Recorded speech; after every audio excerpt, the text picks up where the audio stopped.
What's up everybody, Gen X Dividend Investor here. In this video I delve into a topic that's essential for everyone no matter their age, which is preparing for retirement. For some of you that might seem far off or maybe even overwhelming, but I'll break things down into manageable steps that I think can make a big difference in helping you plan. I'll go over the 6 stages of retirement preparation, covering everything from your early career all the way to the moment you step into retirement. Each stage has its own financial goals, savings targets, and practical tips to help keep you on track. So whether you're just starting out or in your peak earning years getting close to retirement, knowing where you stand and what to aim for can help you build a strong financial foundation.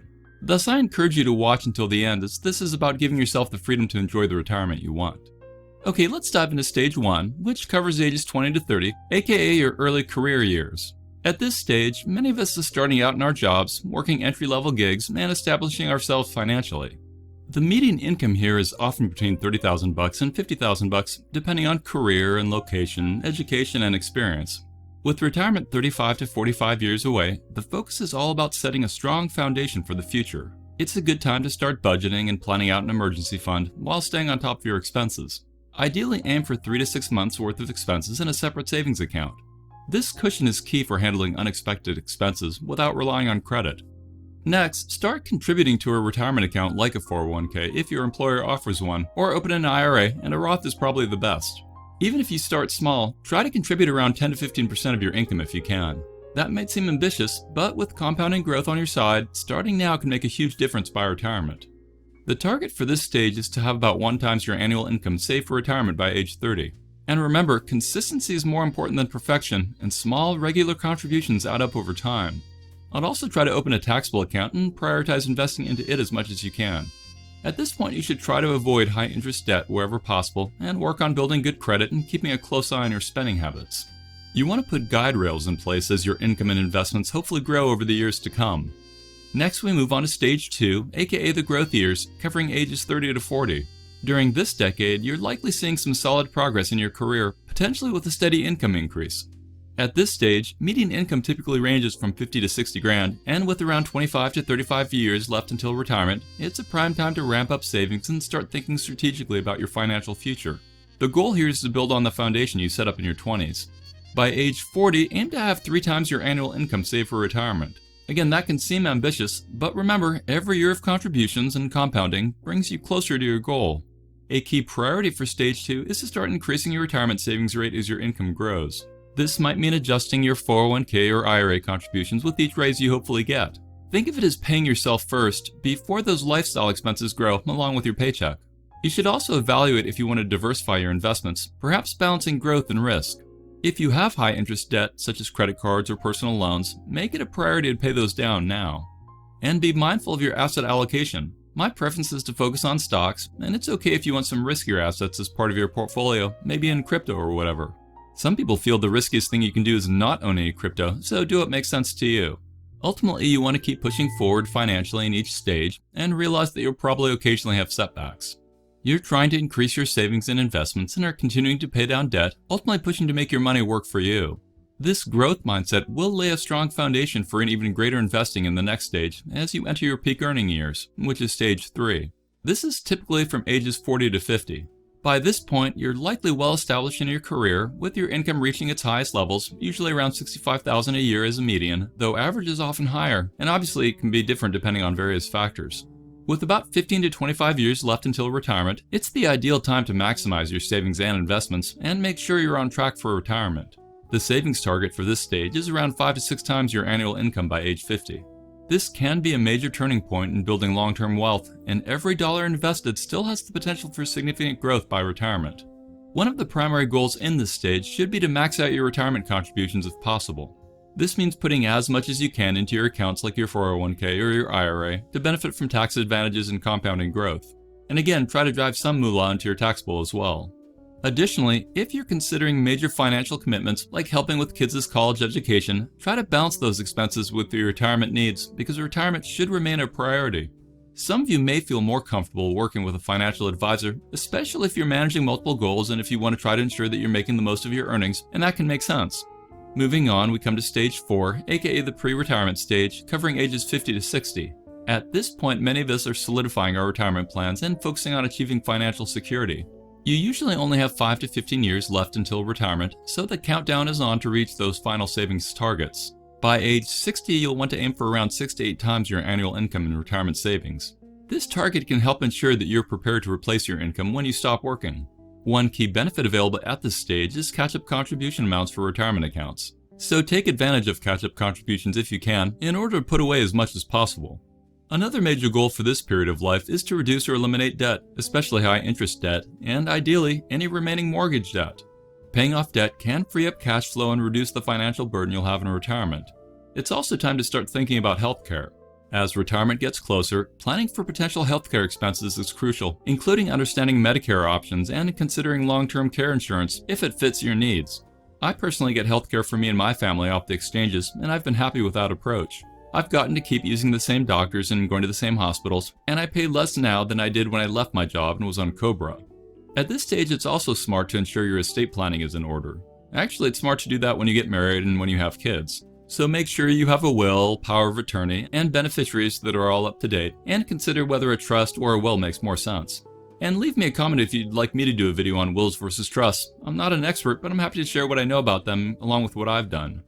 Okay, moving on, we get to the next phase, which is stage 5, called the transition to retirement phase, typically for ages 60 to 62. At this point, many people are just a few years away from retiring and may already be considering part-time work or other options.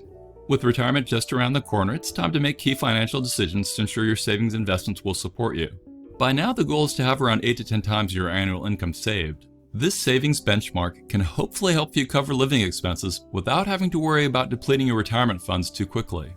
One of the most important steps at this stage is to create a detailed retirement budget. List out your expected expenses, including housing, healthcare, food, travel, and any other costs, to get a clear picture of what you'll need each month.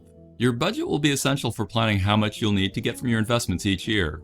Hopefully, quality dividends will be a core part of your retirement, such that you aren't needing to sell much, if any, of your assets. This is also a critical time to decide on your Social Security claiming strategy. The age at which you claim Social Security can significantly impact your benefits, so it's worth considering factors like your health, lifestyle, and financial needs. And you'll need to really understand healthcare stuff. Look at Medicare plans if you're eligible, or if you're planning to retire before 65, explore other health options to bridge the gap until Medicare starts. Consider the costs of different plans and what they cover, including supplemental insurance if you need it. And then we hit the final stage, aka early retirement, generally starting from age 62 onward. By this point, you may be fully retired or still working part-time, with your income now coming from a combination of Social Security, retirement savings, and any other investments. Income can vary widely at this stage depending on your unique situation, but the goal is to create a sustainable cash flow from your savings, and you should aim to have around 10 to 12 times your annual income saved. That amount of savings probably provides a solid foundation for maintaining your lifestyle and covering expenses throughout retirement. One of the biggest priorities for many folks is to establish a sustainable withdrawal strategy. I prefer dividends, thus not selling anything, but most people aim to withdraw around 3 to 4% of their savings each year to minimize the risk of running out of funds. And you can always do a hybrid approach of selling some assets and getting some dividends. You want to plan to be able to have your investments and savings to last at least 20 to 30 years, if not longer, or less depending on your situation. And beyond your withdrawals, you also want to keep an eye on your spending. It's helpful to remain flexible with your budget and make adjustments as needed, especially to account for inflation and any unexpected expenses. Maintaining a moderate lifestyle can be key to making your retirement savings last. And remember that medical costs tend to increase as we age, so staying on top of Medicare, supplemental insurance, and long-term care options is crucial. Make sure you're fully aware of your coverage and plan for any probable future healthcare needs. And remember, retirement doesn't have to mean the end of earning income. Many people choose to pursue part-time work or hobbies that bring in a little extra cash and keep them active and engaged. Having this flexibility can help you supplement your savings and add more fulfillment to your retirement years. With a sustainable approach to your savings, you'll be well equipped to enjoy this rewarding stage of life to the fullest. Each of the stages has unique financial goals and steps to help keep you moving toward a successful retirement. Remember, your path is a marathon, not a sprint, and progress builds up over time. As life changes, it's important to stay flexible and adapt your plan as needed. Unexpected expenses, career shifts, or changes in goals can happen, and adjusting along the way is part of the process. And remember, you can always plan for more dramatic changes, like maybe moving to someplace where the cost of living is way cheaper. Perhaps you decide to expat to Vietnam, where the average cost of living is about 70% cheaper than the US, allowing you to retire sooner than you otherwise might be able to. Which reminds me of part of the reason why I love dividends so much is that their passive income stream can be a key part of your retirement dreams, whether that's retiring in general or maybe retiring early overseas. You just need to plan, budget, invest, and eventually you can achieve your financial goals. That being said, some people might benefit from more direction from that if they want to be financially independent and retire early, aka FIRE, and I found a cool post on Reddit that might help you out. It was written by someone named Happy Asian Panda, and he created a flowchart that maps out an approach to enable early retirement dreams. He worked on creating it with multiple folks in the FIRE community to ultimately get the diagram to where it is today. It starts with the basics, like setting up a budget, and progressively introduces more complex topics like mega backdoor Roths, tax loss harvesting, etc. It offers guidance on prioritizing debt payments based on interest rates, which is a common challenge for those deciding between investing or paying down loans. And while the flowchart won't necessarily address every individual's unique financial situation, it does provide a helpful starting point for understanding different tactics and when to use them, so let's dive into it. The diagram has multiple parts to it, with the first one being called Section 0 and the last being Section 6. So Section 0 is about establishing a baseline of financial control and stability. It begins with creating a budget, which is a fundamental step to better understand where your money is going and how much income you have left over after covering essential expenses. Then it moves on to paying off your critical expenses, so things like your rent or mortgage, buying food and groceries, and covering essential items like water, electricity, and toiletries and stuff like that. It then talks about paying the expenses which enable you to earn income, which includes your necessary transportation expenses, maybe your phone bill, etc. An unnecessary transportation expense would be that aftermarket exhaust on your car, and I'm guilty of wasting lots of money on my cars when I was younger. This first section continues on with prioritizing your payments for health insurance and healthcare expenses, and then it says to pay the minimum amounts on all debts and loans, such as student loans and credit cards and such. The first time I reviewed this, I thought it was weird to say make minimum payments on things like credit cards, as those often have some of the worst interest penalties, but let's keep moving into the next section, which will help explain things more. The next section is called Section 1, Employer Match and Emergency Fund, and it recommends that you establish a small emergency fund to handle unexpected expenses. It recommends setting aside either $1,000 or 1 month's worth of expenses, whichever is greater, in a high-yield savings account for quick access and a bit of growth. Thus, I believe it's saying that having an emergency fund is probably even more important than paying off your credit card, though keep watching to understand more. And of course, don't take any of this as gospel, and feel free to deviate as makes sense to you. I'm someone who never charges something on a credit card unless I could pay it off fully, but I realize that everyone has their own challenges and realities that will differ from mine. Okay, up next it says to evaluate your non-essential expenses and reduce or cut any expenses you can, and pay off any remaining non-essential bills in full. Non-essential might be Netflix, and if your finances are super tight, then it probably makes sense to not be paying for Netflix, at least until you get on more solid footing.